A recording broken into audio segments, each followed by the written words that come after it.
عرفان صاحب، اس سے پہلے کہ ہم آپ سے بات کا آغاز کریں، آپ کے اپنے جو ایک سینئر کولیگ ہیں انہوں نے حال ہی میں ایک بیان دیا ہے، اور اس کے بعد جو ہے اسلام آباد کے اندر آپ کو پتہ ہے بہت ساری کیسیاں رائیاں جو ہیں جنم لے لیتی ہیں. انہوں نے کیا کہا ہے آپ کو دکھاتے ہیں، دکھائیے.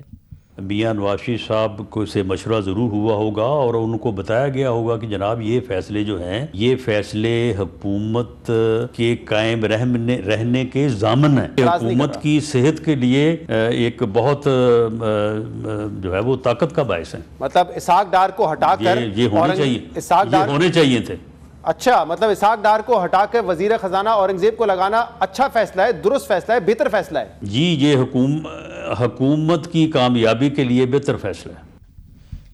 عرفان صدیقی صاحب، یہ حکومت کی کامیابی کے لیے بہتر فیصلہ ہے، حکومت کے قائم رہنے کے لیے یہ ضامن ہے. اس کا کیا مطلب ہوا؟ مطلب تو خیر اس کی تشریح اور وضاحت تو منیز رانا ثناء اللہ صاحب ہی کر سکتے ہیں. ایک مطلب آپ نے لے لیا ہے، اس کا ہو سکتا ہے میرے ذہن میں اس کا مطلب کچھ اور ہو، لیکن اگر ان کی بات پہ غور کیا جائے تو، اور بالکل وداؤٹ منسنگ دا ورڈز، وہ کہنا یہ چاہتے ہیں کہ جب ایک کمپرومائزڈ سسٹم ہوتا ہے، آپ کے پاس نہ تو ایبسلوٹ میجارٹی ہے، نہ کوئی دو تہائی اکثریت، تو بڑے دور کی بات ہے. آپ سنگل لارجسٹ پارٹی تو چلے ہوں گے، لیکن آپ کے پاس اتنی میجارٹی نہیں ہے کہ اپنی حکومت بنا سکیں. پہلا آپشن یہ تھا جو پیپلز پارٹی نے کوشش کی کہ پی ٹی آئی کے ساتھ مل کے حکومت بنے. پی ٹی آئی نے کہا جی ہم نے نہیں بنانی آپ کے ساتھ. پھر کوئی آپشن نہیں تھا کہ پیپلز پارٹی اور ہم مل کے حکومت بنائیں. سو وہ فیز تو ہو گیا. مگر آپ نے یہ فیصلہ کیا تھا کہ آپ حکومت نہیں بنائیں گے، اپوزیشن میں رہیں گے. اس کا مطلب تو یہ ہے کہ پیپلز پارٹی کے پاس یہ موقع آپ نے چھوڑا. ہم نے چھوڑا، بالکل. اگر پیپلز پارٹی اور پی ٹی آئی کے درمیان حکومت سازی کا معاہدہ ہو جاتا تو ہم نے کوئی رکھنا نہیں ڈالنا تھا. ہم آرام سے اپوزیشن میں بیٹھ جاتے اور اپنا کردار ادا کرتے. ہم مرے نہیں جا رہے تھے، ہم نے بڑا واضح کر دیا تھا اس وقت. لیکن ادھر سے بات نہ بننے کے بعد پھر کوئی چارہ کار نہیں تھا کہ ہم اسمبلی کو بھی بچائیں، سسٹم کو بچائیں، جمہوریت کو آگے لے کے چلیں. وگرنہ کوئی پارٹی اگر حکومت نہیں بنا سکتی تو آئین یہی کہتا ہے کہ 2 دفعہ یہ ایکسرسائز ہوگی، اس کے بعد اسمبلی ٹوٹ جائے گی.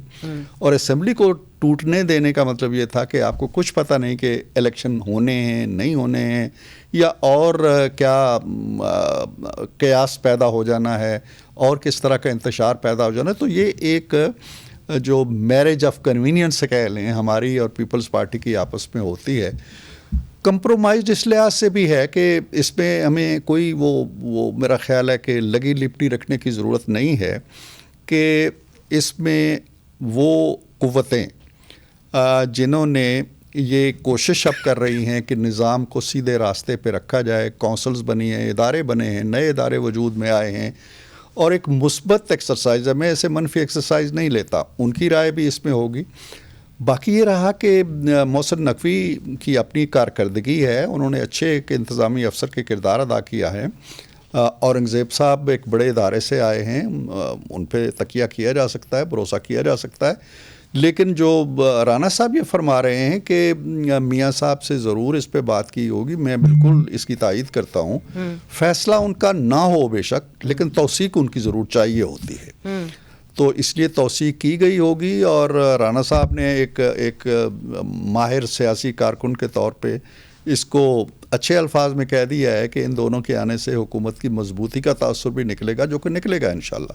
نہیں، مگر جب آپ کہتے ہیں کہ میاں نواز شریف صاحب جو ہے وہ کم از کم اس کو ایک انڈورس کرتے ہیں، فیصلہ بے شک نہ کرتے ہوں، تو یہ پھر فیصلہ کس کا تھا کہ جو ہے محمد اورنگزیب خان صاحب کو فائنانس منسٹر بنانا ہے، محسن نقوی صاحب کو انٹیریئر منسٹر بنانا ہے؟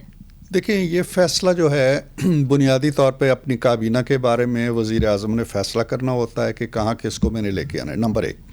لیکن وزیر اعظم کے ساتھ بھی جیسے کہ میں نے کہا کہ ہمارے پاس اکثریت نہیں ہے کہ ہم حکومت بنا سکیں. ہمیں احتیاج ہے پیپلز پارٹی کی، ہمیں احتیاج ہے ایم کیو ایم کی، ہمیں احتیاج ہے دوسرے اتحادیوں کی. تو جب اتنے امپورٹنٹ فیصلے ہوتے ہیں تو شہباز شریف صاحب کی ویسے بھی ایک مزاج ہے ان کا، وہ اکیلے نہیں کرتے. تو ان فیصلوں کے اندر پیپلز پارٹی بھی شامل تھی، ایم کیو ایم بھی شامل تھی، اتحادی بھی شامل تھے.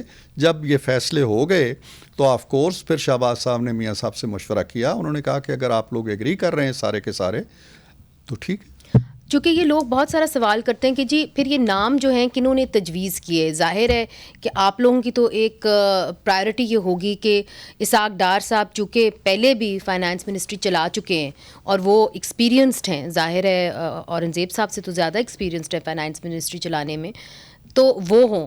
تو پھر یہ تجویز کون کرتے ہیں, یہ جو نام ہوتے ہیں کہ جی یہ دو نام آپ جو ہیں ایک انٹیریئر منسٹری فائنانس منسٹری کے لیے آپ رکھیں؟ یہ کوئی یک نہیں ہوتا ہے. میرا خیال ہے کہ ایک عمل ہوتا ہے, طویل عمل ہوتا ہے, نام آتے رہتے ہیں, غور و فکر ہوتی رہتی ہے, ڈسکشنز ہوتی رہتی ہیں, اور ان کو بعض نام جو ہیں وہ خارج ہو جاتے ہیں, بعض نام جو ہیں وہ آگے بڑھ جاتے ہیں. تو یہ کہ پروپوزر کون تھا یا سیکنڈر کون تھا, یہ تو ہمارے یہاں کوئی سینٹ کی یہی تو ابہام ہے عرفان صدیقی صاحب کہ یہاں پہ نام کہاں سے آتے ہیں, کیسے فلوٹ ہوتے ہیں. میں اگر یہ بات کہوں منیزے کہ ان باتوں میں ہم جس طرح وہ کہتے ہیں نا, پنجابی میں ایک محاورہ ہے کہ پانی کے اندر آپ مدانی چلاتے رہیں گے نا تو نہ اس میں سے مکھن نکلنا ہے نہ لسی بننی ہے. ان سوالوں کی اہمیت نہیں ہے. اب ہمیں پرفارمنس دیکھنی ہوگی. اچھا پرفارمنس پہ آ جائیں. یہ لوگ آ گئے ہیں, انہوں نے کیا کرنا ہے کیا نہیں کرنا ہے, ڈار صاحب کی کارکردگی کیا تھی, اورنگزیب صاحب کی کارکردگی کیا ہوتی ہے. اور پھر دوسری بات یہ ہے کہ جو فیصلے ہوں گے اورنگزیب صاحب کے, وہ یہ نہیں ہے کہ وہ اختیار کلی ان کے پاس ہے, وزیر اعظم کے پاس بھی نہیں ہے. سپریم کورٹ کے ڈیسیژن کے مطابق ہر فیصلہ جو ہے وہ کابینہ نے کرنا ہے. تو جو بھی فیصلہ کریں گے, نقوی صاحب کریں گے یا یہ کریں گے, تو وہ بنیادی طور پہ کابینہ کا فیصلہ ہوگا. اس پہ سٹیمپ ہوگی کابینہ پہ, اس پہ سٹیمپ ہوگی وزیر اعظم کی. تو وہ کہ دو انڈیویجولز کے فیصلے نہیں ہوں گے, اور کابینہ دیکھے گی کہ ان کا امپیکٹ کیا ہوگا, عوام کے اوپر ان کے اثرات کیا ہوں گے, اس کی تراش خراش کرنے کی طاقت ہے اس کے پاس, تو وہ کرے گی.